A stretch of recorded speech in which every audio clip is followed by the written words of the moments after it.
Kəş bir dəfə diqqətimiz cəlb oluna. Bismillahirrahmanirrahim. Elhamdülillah Rabbil aləmin.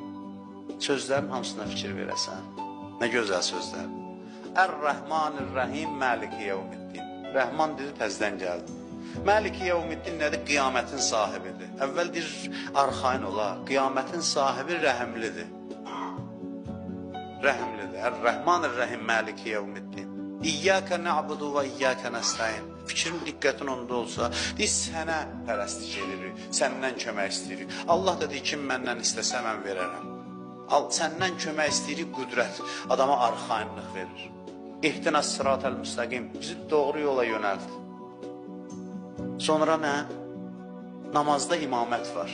Soruşsalar, imamət haradadır? Namazda, Quranda. Sıratəl-ləzinə ən'amtə aleyhim, neymət verdiyin kəslərin yolu. Yəni bu yolda birinin dalıca düşüb getməlisən. Bu elə bir yoldur ki, biri səni aparmalıdır. Qayril məğdub aleyhim vələddalin. Qəzəb etdiyin şəxslərin yoluna yox. Allahu Saməd nədir? Yəni Allah ehtiyacsızdır. Ehtiyacsızdır, deməli əsirgəməz. Yəni sənə nə istəsən verər, səndən əsirgəməz.